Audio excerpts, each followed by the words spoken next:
Assalamualaikum warahmatullahi wabarakatuh. Halo warga sekolah horor, kembali lagi dengan Capsek Sekolah Horor. Apa kabar kalian semua? Semoga baik-baik saja ya. Di kisah kali ini akan menceritakan mengenai ada tangisan di kamar kosong. Pengalaman horor ini berasal dari seorang pria yang terjadi ketika dia sedang menumpang untuk menginap di kosan temannya untuk mengerjakan tugas hingga larut malam. Cerita ini bersumber dari akun Twitter @hallonindi. Sebelum kalian mendengarkan cerita ini, Capsek akan berterima kasih untuk like, share, dan komen kalian di video ini. Lanjut saja, saatnya kelas dimulai. Kisah horor anak kos yang bakal bikin kamu susah tidur. Jadi anak kos itu emang seru. Tinggal jauh di kota rantau dan nggak jadi satu sama ortu kadang benar-benar menyenangkan. Anak kos terkadang bisa melakukan apapun sesuka hati asal masih dalam batasan-batasan wajar. Dan justru hal-hal itulah yang mendatangkan pengalaman seru dan tak terlupakan selama ngekos. Nah, salah satu pengalaman yang banyak dialami oleh anak kos adalah pengalaman horor, alias hal-hal mistis di luar nalar. Secara bangunan kos, apalagi yang udah berdiri puluhan tahun lamanya, pasti udah dihuni oleh puluhan orang dan menjadi saksi bisu banyak kejadian. Cerita ini aku alami pas aku kuliah semester 3. Waktu itu tugas kuliah baru banyak-banyaknya. Tugas kelompok juga gitu. Ada aja tugas kelompok tiap hari. Hasilnya aku jadi sering tidur di kos teman-temanku buat ngerjain tugas. Karena aku ini asli orang sini, jadi sebelum kuliah aku nggak familiar dengan yang namanya kos-kosan. Jadi ya ini pengalaman baru juga buat aku. Dan kos-kosan yang paling sering digunakan sebagai tempat mengerjakan tugas oleh kelompokku adalah kos-kosannya Bayu, sebut aja gitu. Kos-kosan Bayu ini lokasinya nggak jauh dari kampus. Bangunannya besar dan kelihatan sih udah lumayan berumur. Kalau nggak salah ada sekitar 15 kamar di kos itu buat cowok. Dan cuma ada satu yang kosong. Ya lumayan rame lah. Nah, waktu itu ada sekitar 7 orang ngerjain tugas kelompok di kamarnya Bayu. Karena tugas ini deadline-nya besok pagi, sampai jam 11 malam lewat kita masih ada di kamar kos itu untuk menyelesaikan tugas. Akhirnya sekitar jam 2 malam tugas kelompok kelar. Karena udah jam segitu kita semua jadi malas buat pulang. Lagian besok pagi jam 7 juga udah ngampus lagi. Akhirnya kita memutuskan untuk nginep aja di kamar kosnya Bayu.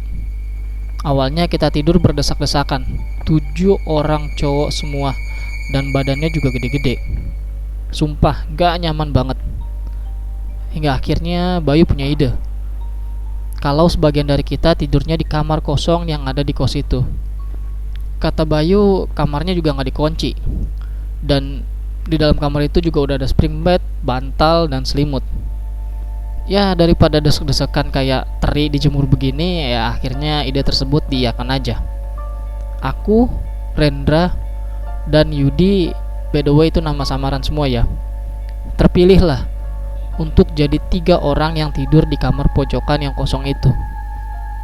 Bayu mengantar kita bertiga sampai depan kamar itu. Begitu pintu dibuka, hawa pengap langsung terasa. Kayaknya emang tuh kamar udah lama gak ditempati. Waktu itu sih kita bertiga gak ada kepikiran macem-macem. Pengennya langsung tidur aja karena besok juga bakal kuliah pagi. Setelah berbaring di kasur selama beberapa saat, sayup-sayup aku dengar suara cewek nangis di pojok kamar. Reaksi pertamaku adalah merinding. Secara ini kosan cowok, kok bisa ada suara cewek nangis?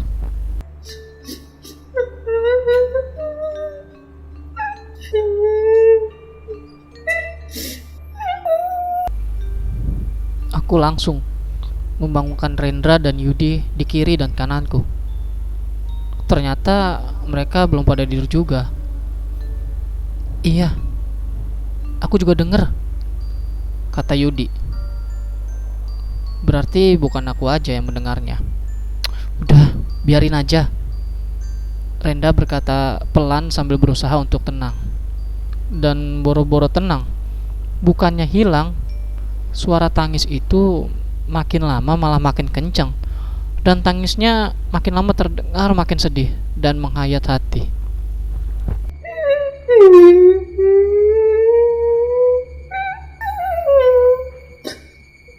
Aku berusaha baca doa seingatnya, tapi kok malah kayak orang kena amnesia. Susah banget, bener-bener susah mengingat hafalan doa. Hingga akhirnya aku nekat lihat ke pojok kamar yang jadi sumber suara tangisan. Dengan bantuan flashlight dari HP, terlihatlah kalau samar-samar di pojokan kamar ada sesosok cewek berpakaian baju putih duduk bersandar di tembok dan rambutnya panjang. Dengan kulitnya yang putih pucat, sosok cewek itu duduk miring sambil nangis sesenggukan.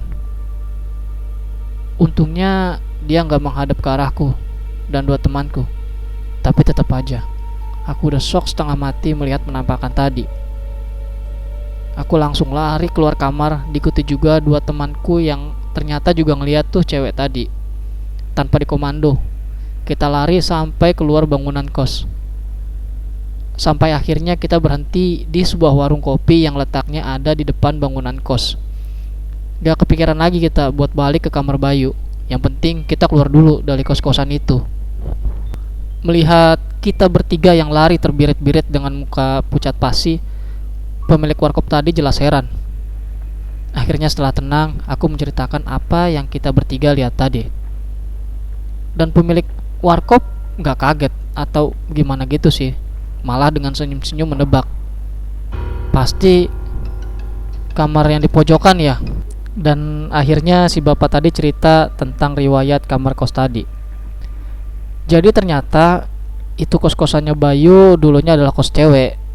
Sekitar 15 tahunan yang lalu, ada seorang cewek penghuni kos yang bunuh diri dengan cara minum racun serangga.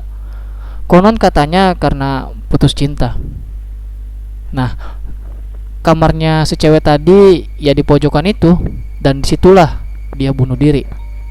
Sejak itu kos itu sepi, ditinggal penghuninya satu persatu.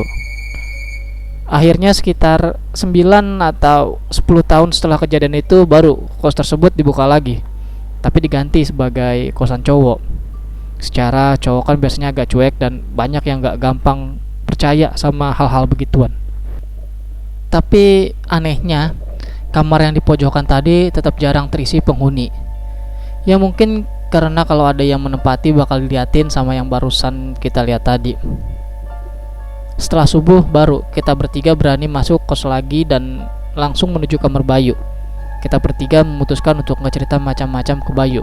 Takutnya dia jadi takut terus harus cari kos-kosan baru. Biar deh kalau suatu saat dia dapat jackpot ketemu sama yang tadi. Tapi semoga enggak. Dan itu adalah terakhir kalinya aku main ke kos Bayu, karena beberapa minggu kemudian dia pindah kos. Entah karena hantu cewek di kamar pojokannya itu atau karena hal lainnya. Tapi sumpah, aku gak bilang apa-apa soal kejadian malam itu ke Bayu. Sekian cerita dariku. Terima kasih.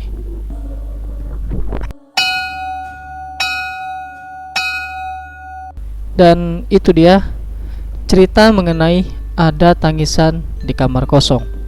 Kebayang gak sih ketika kalian tuh lagi capek-capeknya ya ngerjain tugas hingga jam 2 malam, terus ketika kalian ingin istirahat, namun kalian justru mendengar suara dan bahkan ditampakkan juga wujud dari makhluk penghuni tempat tersebut. Itu sih kalau capsek udah pasti lari dan nggak tahu bakal numpang nginep di situ lagi atau enggak gitu ya. Terima kasih buat kalian warga sekolah yang telah mendengarkan cerita ini, dan terima kasih juga kepada akun Twitter @halonindi yang telah memberikan kami izin untuk membacakan cerita ini. Jangan lupa like dan share video ini agar warga sekolah horor semakin bertambah. Dan sampai jumpa di kelas berikutnya. Assalamualaikum warahmatullahi wabarakatuh.